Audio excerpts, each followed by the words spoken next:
Good afternoon, everybody. Good Sunday afternoon. I'm in the kitchen, get ready to finish up Sunday dinner. It's kind of an unusual Sunday today because I got up and I was going to get started videoing and got a phone call from my girl Barb. She had some unexpected guests and she was doing a Sunday brunch today. Let me turn this TV down a little bit. When Domino's is out for delivery, use Domino's new dinner bell to get the family home. I'm coming, y'all. Okay, so anyway, my girl Barb called. She had some out of town guests and she was doing a Sunday brunch and she wanted me to come over, like planned on church and all that stuff. So kind of had a few things going on. So anyway, I started videoing. And I don't know, some kind of way I left the camera on and recorded stuff that I didn't want, so I started over. So in that process, you won't see me prepping my spare ribs. What I had already done was I had marinated my ribs overnight and put them in the refrigerator. Then I took them out and put them in the oven on a 350 degree cycle for 2.5 hours. So these are the ribs. They're already cooked. They're already cooked, y'all. And as I was preparing them, for dinner, I got thinking about a comment that I got one day last week. I think it was about Sunday dinner, and somebody put a comment in there about gross cross contamination.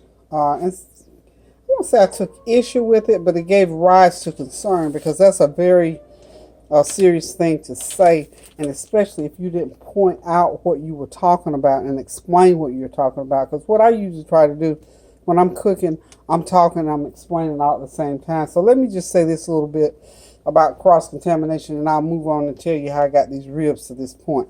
Anywho, cross-contamination and contamination is when you mix like juices of uncooked food with cooked food, or you chop up stuff on the same surface without cleaning it and gets contaminated, or your hands are not clean, or things like that is what create contamination and cross-contamination. Now, just so everybody understands, for those couple of people that don't know this, when I am cooking, you will see, usually sometimes I'll even let y'all see me season the meat, clean the meat.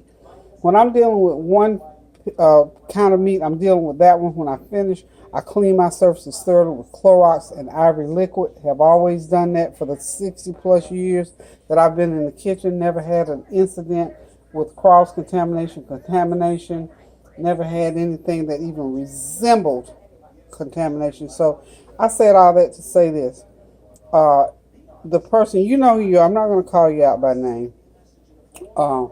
If that was something specific that you didn't understand, that you saw, please tell me specifically. Don't make open-ended statements like gross contamination. Ooh, that's not fair. Not fair to me, not fair to the people who are watching, because I've got some people who are just learning to cook. And when you start saying things like that, that just puts a little heavy cloud over it. So I'm not fussing at you. Mama just talking to you a little bit, just telling you how to present things. Even negative critique can be presented in a way so that people won't feel bad about it, won't think. That's why I'm not calling your name, because I don't want you to feel like I'm down on you or anything like that. I just don't like negative things being said without explanation. Just that simple. So be careful always. I tell y'all that all the time. Be careful in the kitchen for getting burned, for getting hurt, for getting things that, fresh food, unfresh food, cross-contamination, contamination, things like that. And before you make those statements, even if you are a seasoned cook, don't put information out there that you can't back up or give a step-by-step how-to. And in my situation, if I did something, please ask me before you put it out there. So I'm done with that because I got to get this meal going. Anyway, this is 6 pounds of ribs. Each one of these slabs of ribs is 3 pounds each. What I did was I just cleaned them up like I usually do. If you saw my videos before, you know how I clean the ribs. I take that membrane off, season them up with my seasoning in the cabinet, ran them through the oven for 2.5 hours. They are very, very, very tender. And all I got to do now is put the glaze on them. And today I have chosen to do a Thai sweet chili sauce on these ribs. They're already done, so the thing that I have to do to it now is just to get it going through the oven and get that glaze, get that Thai chili sauce glazed on there. This is a new flavor. I've never tried this before, so you see it here first, y'all. So in order to get these ribs out of the way, I'm going to go ahead and do that, and then I'll come back and show you the other things that I'm cooking. In addition to the ribs, I'm going to be frying some chicken thighs, and I'm making a squash casserole, and back there, my all-time favorite is my kale greens, and I'll show you I got a little twist on the kale greens. So I'm just going to simply pour this Thai chili sauce right on top of here. This is nice and sweet, kind of got a little tang to it, and a little bit of a kick to it, because chilies are hot. Not real hot, because I don't like real hot food, so I don't cook it real hot, but it'll have a little bit of a kick, just enough to make these ribs taste good and taste different. Always trying to bring new and different things, and y'all, I am working on the cookbook. That's why y'all haven't heard from me. I've been sitting down writing, and again, I tell you, this cookbook is more than I bargained for, I think. But anyway, I've been having a lot of things to do. My mentoring session started back this week.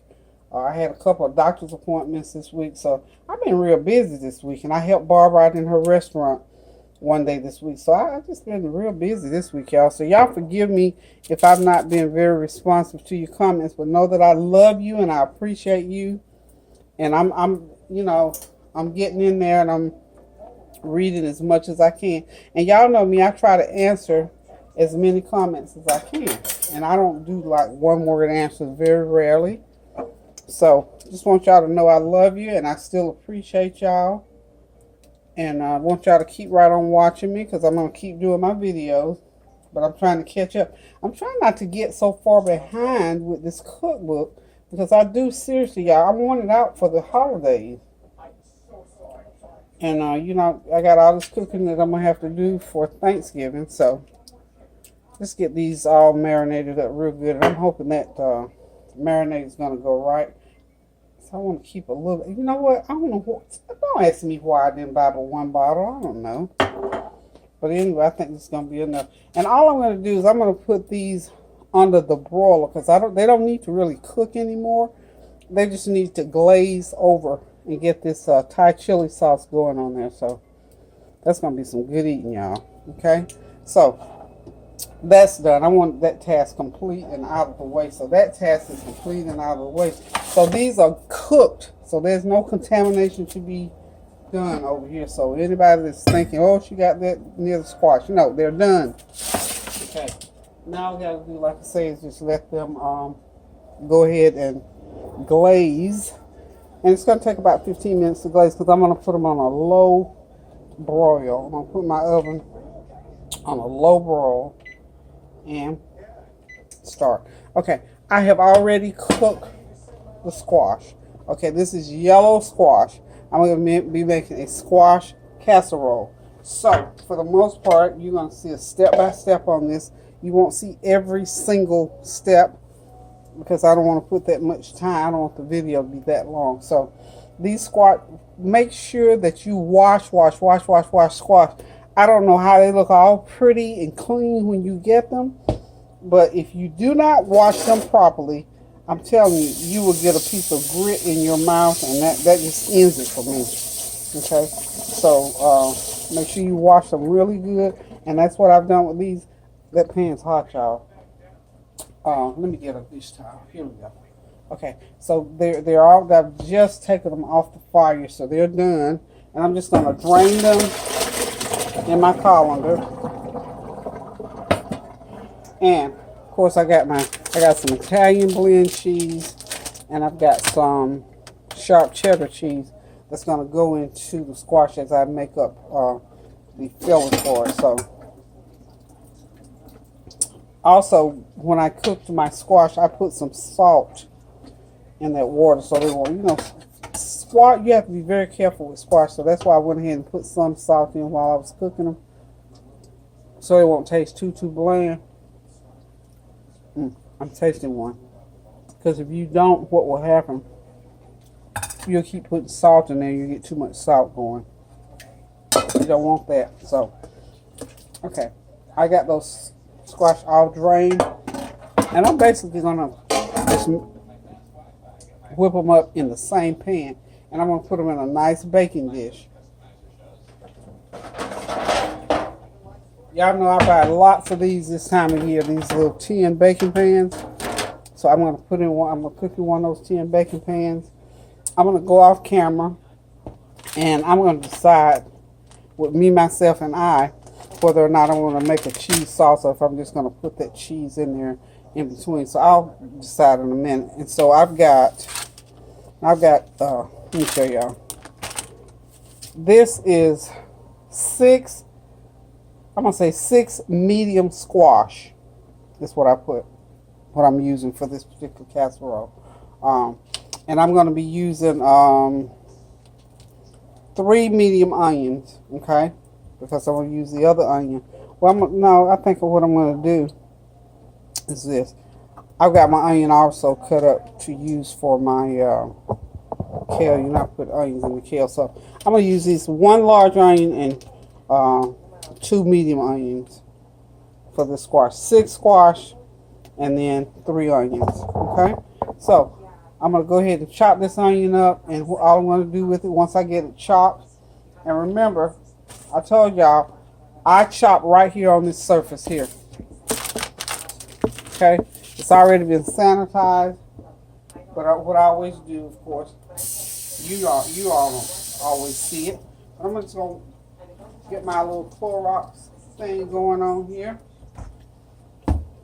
This is what I do, y'all, so the cross-contaminant people, so they don't get all bent out of shape. I use a paper towel and just wipe that surface that I'm going to be chopping on. So, okay.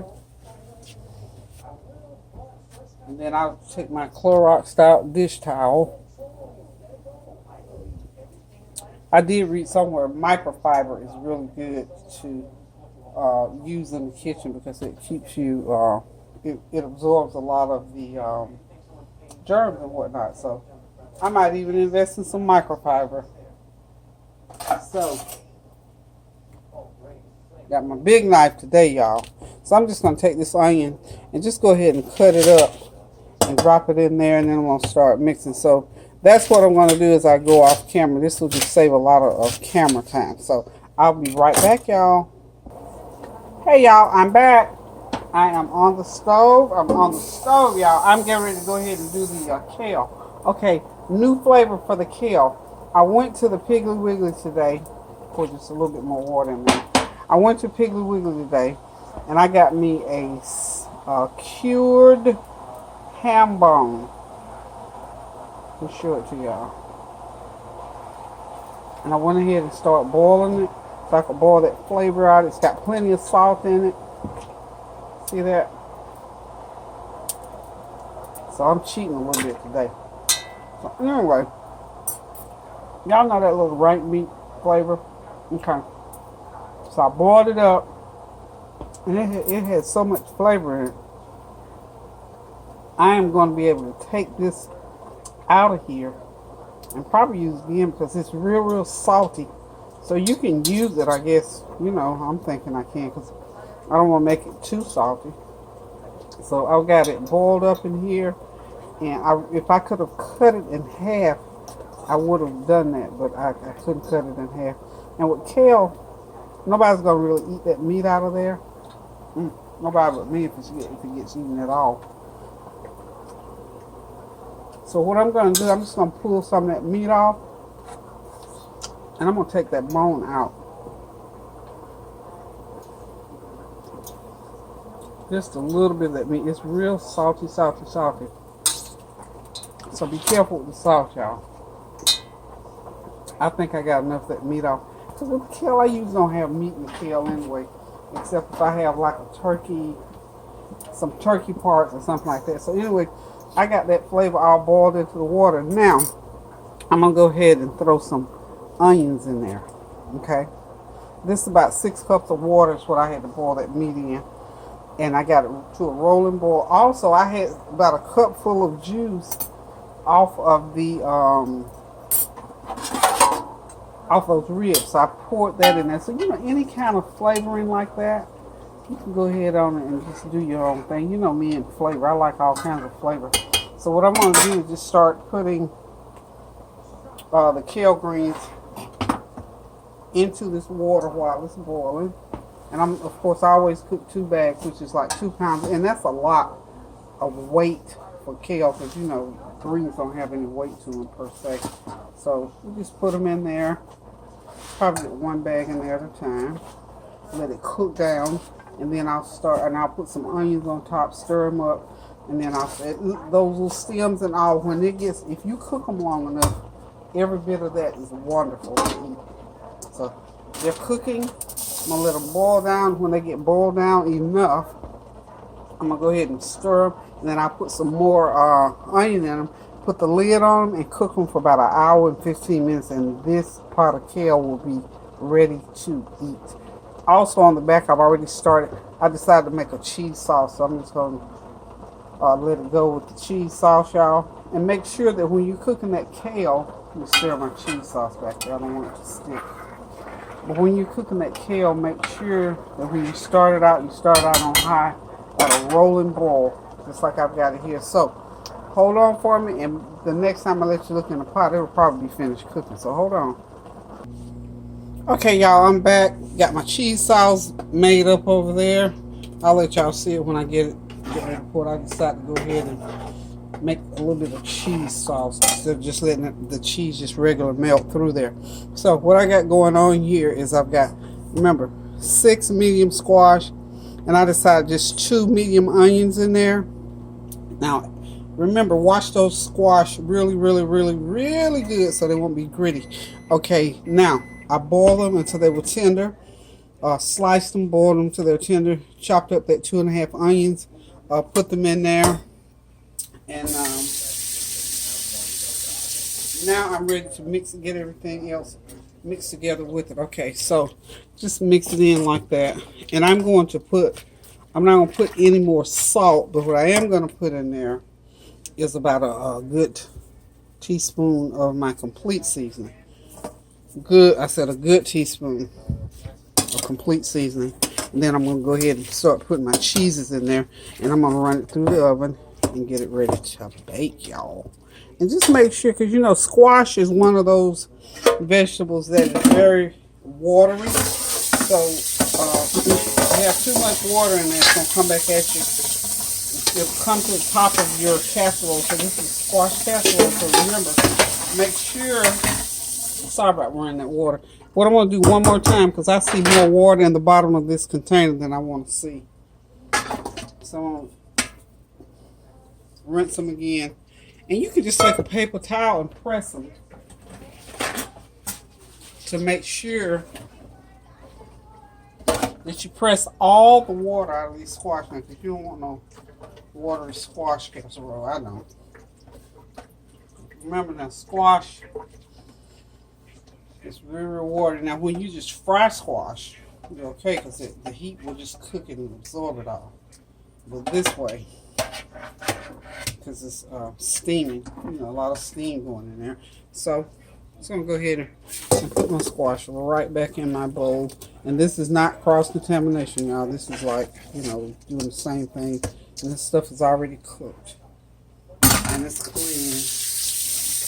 I don't know why I got something. I just said that cross-contamination comment just really sort of got me going. I'm just going to admit mine now. Okay, when somebody comes like that, it just sort of gets you. I'm going to let it go. I'm going to do like Frozen. I'm going to let it go. I'm going to let it go, y'all. I'm going to let it go, y'all. Okay, so we're back to the squash again. Okay, now, what I've also done, in my cheese sauce, I put a half of a stick of butter.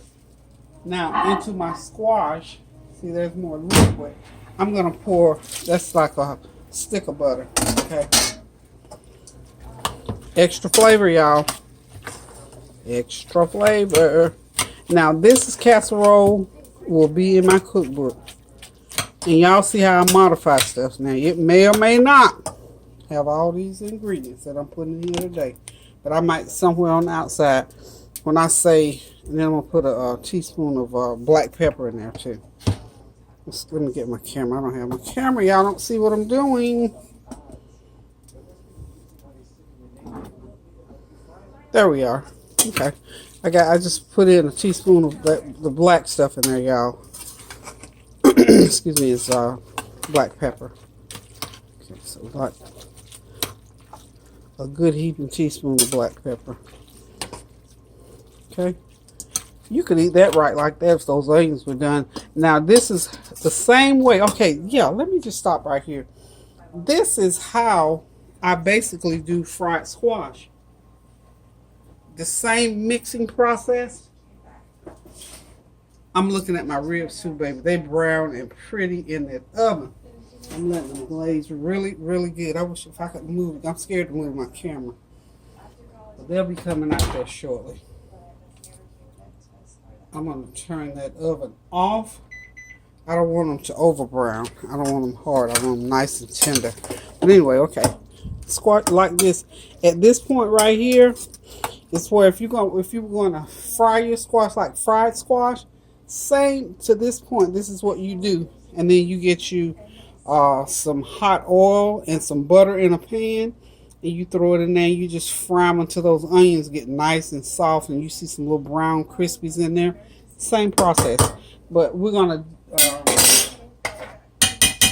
go in this direction simply because, okay, that's my spoon for my cheese sauce. I'm gonna go ahead and pour that cheese sauce in there. Okay, might as well pour it all. I don't know why I'm trying to hold that, but I'm pouring all that cheese sauce, which is 2 cups of whatever milk you have. 2 cups of milk. Let's get that stirred up in there real good.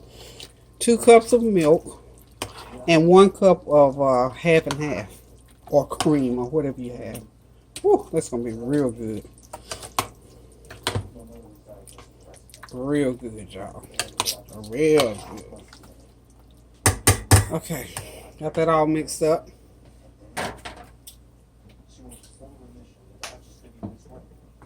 Now, I'm going to put me about a half a cup of breadcrumbs in there to firm it up, to help firm it up. Okay? Just a few, not a lot, because you know these breadcrumbs will swell. Will swell. About a half a cup of breadcrumbs in there. Okay?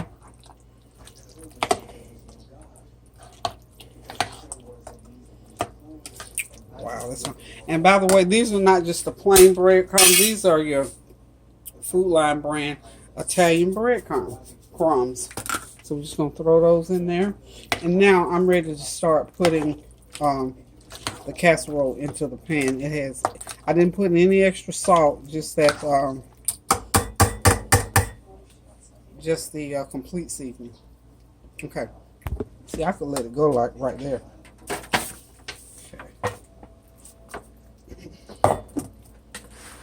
Go ahead and do that. We should have done 3 layers, but that's okay. It's perfect. Okay.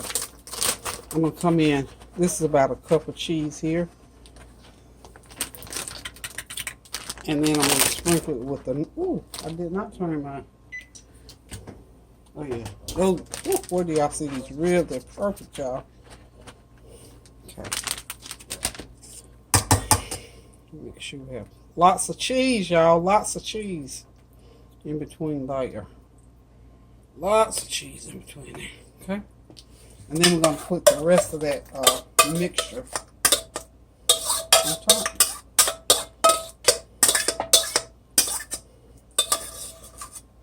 All right. Boy, if those onions didn't have to cook, I'd be ready to eat this casserole like right now because it is smelling real good. I'm going to bake this for a good hour. Okay? Because those onions have got to get done. Okay? They got to get done. It's going to take a good hour. A good hour. Not a bad hour.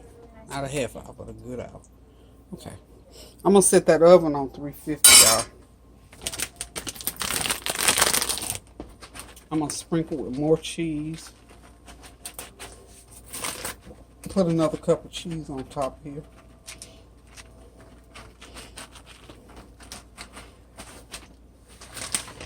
Okay.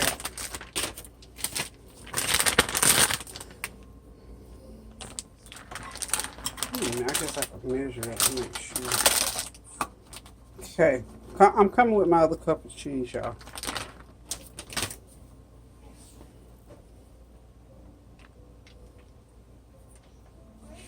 To make sure I was using a cup, so I want to give y'all the right measurements. Okay, so I'm going to spread it real good on top of there, like so. Okay. And I'm going to sprinkle, y'all,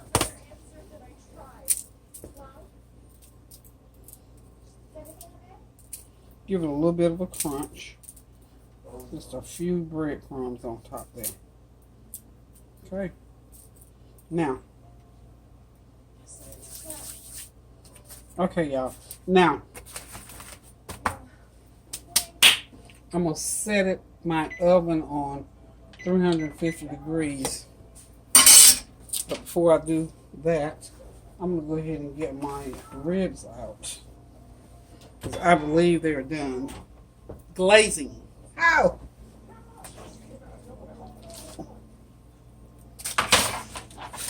We'll talk about the ribs here in just a second. We're going to go ahead and get the casserole in. Okay.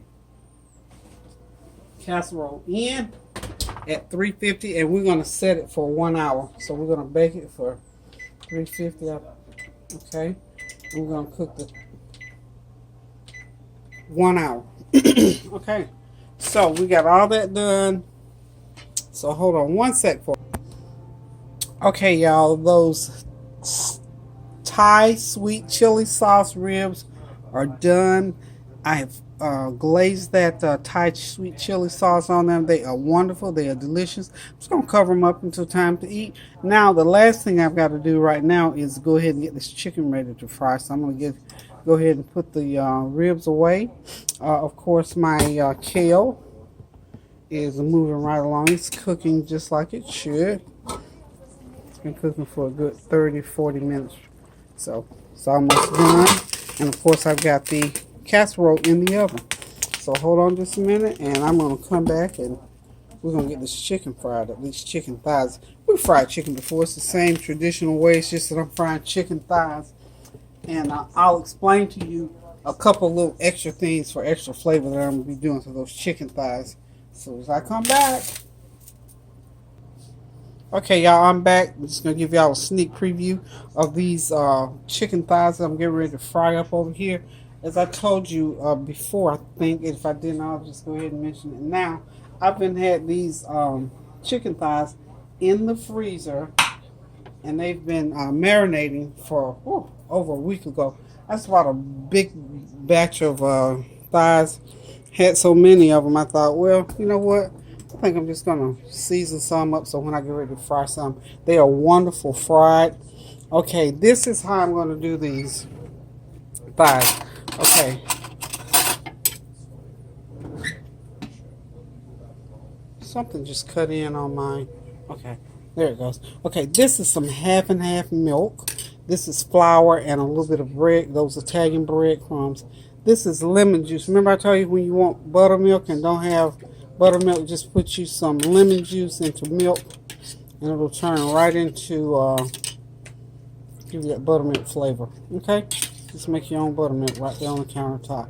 So what I'm going to do, oh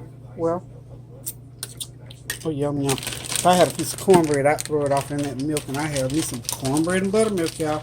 Who knows about cornbread and buttermilk?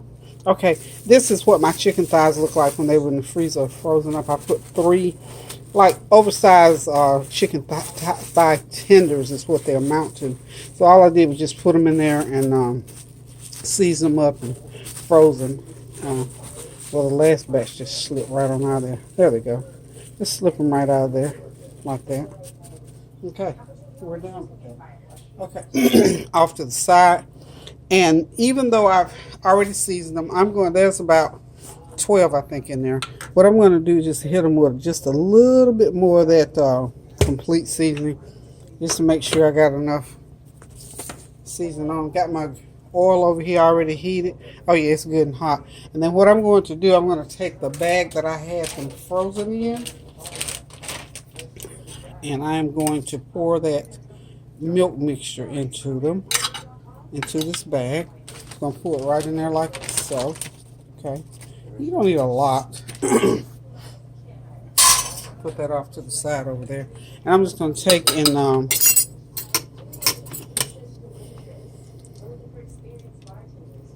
dip each one of these into this milk solution.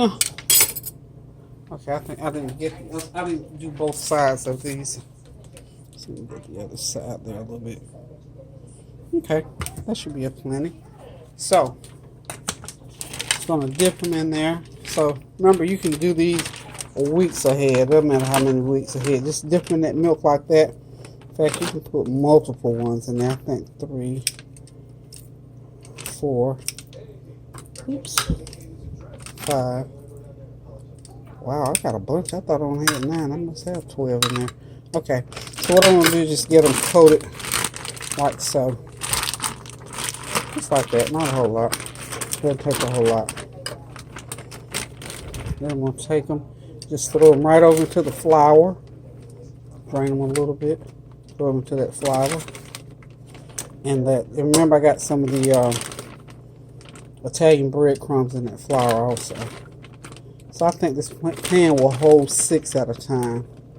I didn't realize I had that many good. Kareem will be happy because Kareem will come here and down 5 or 6 of them just by itself if I don't stop him. He actually will do that, seriously. Okay, I can move this plate out of the way.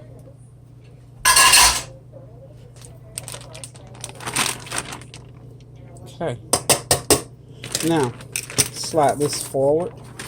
And what we're going to do here is just go and get them. I'm just trying to keep from getting my hands all into it. I don't.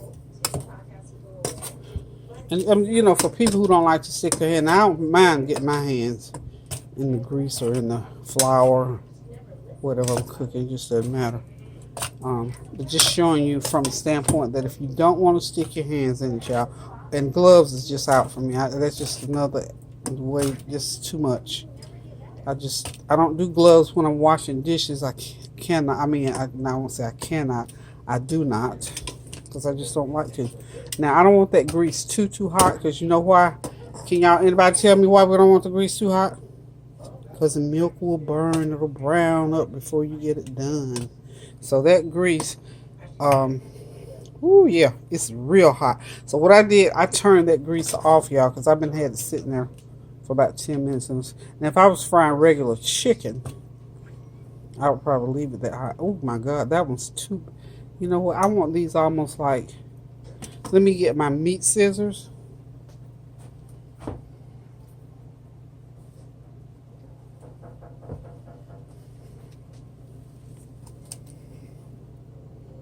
That one is just too big. Way too big. Because that's the one I don't want that big. Okay. I want it about that size. Okay. Now. Okay. These are almost like, what do you call those things? Okay, now I'm going to turn it on because I'm going to start putting them in. Perfect. And you know, when I do that, I can tell what it feels like as to whether it's too hot or not. Because we want them cooking. It's almost like chicken tenders, but these are chicken thighs. And thighs take a little bit longer, so you can't have them cooking as fast, okay?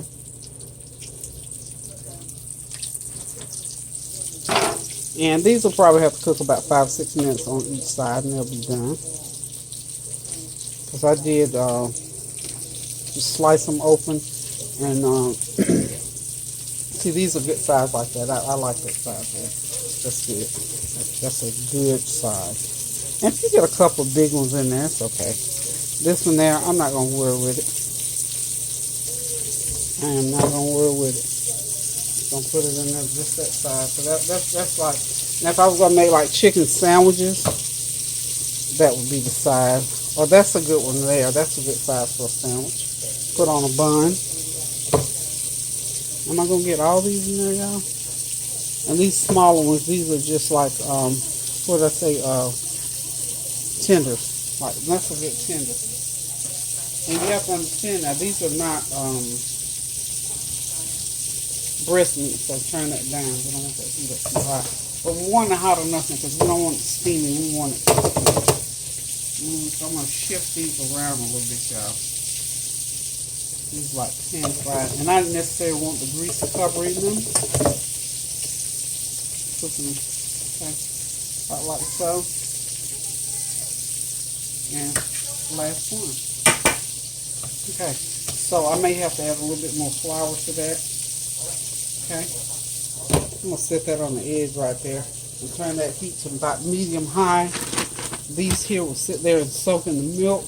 We're going to sit this off to the side, and I don't think I got any big ones there, so I can go ahead off to the side and start my cleanup over here. So that's all there is to that. Some nice chicken tenders, fried chicken, pan fried chicken thighs. They could have been breasts, it could have been legs, but you know, different cuts of chicken to me require, or sometimes almost dictate that you put different seasoning on them, or that you use a different cooking process. And for these thighs, I thought they warranted that they would. And I did buy them boneless because they're so inexpensive. I know you can get a huge bag of thighs for about $10, but who wants the skin and debone? So I paid an extra $1 and go ahead and get them already deboned. So they're cooking nicely.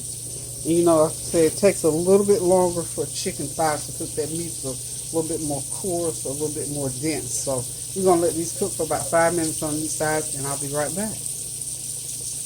Hey.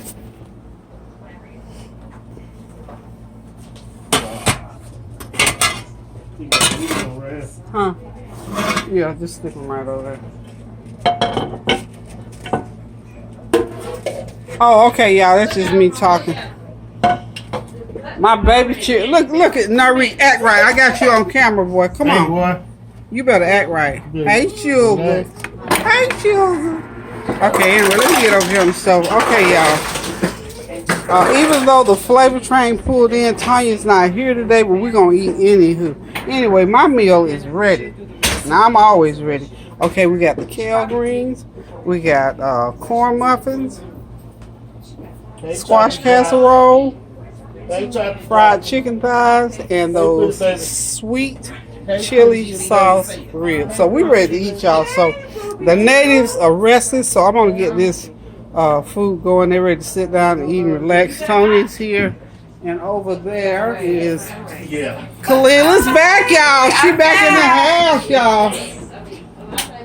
And new to the scene is Miss Nikki. Hello, everybody. All right, and there's Teresa is back by popular demand. So we're glad to have y'all this evening. So, Tans, can I do you? Mama, hey, Juggle. Can I get you on? You cute. You cute. Yeah, look at this now. Okay, and there's Kylie, who is Tansy's little grandbaby. So my daughter Tansy is here. She back in town this week. Hey, how you doing? There's Nari. Say hey to the camera. Nari, where's he throwing stuff? I don't know why he acting so mannish. Oh no, he can't mess with us. Got gas in it. Say, be nice, Kylie. Hey, sugar. Look at Kylie. She's so sweet. Nari, just get grandma some sugar. She's so sweet. I don't know why. She'll go to anybody. Nari's clowning today. I don't know what his problem is. And Kareem is around here somewhere, y'all. But anyway, without further ado, y'all, we fixing to get ready to eat. So look, as usual, keep those prayers and praises going up so the blessings will continue to come down. So until I cook it again, I'm going to say toodaloo. Nari, is he sleeping?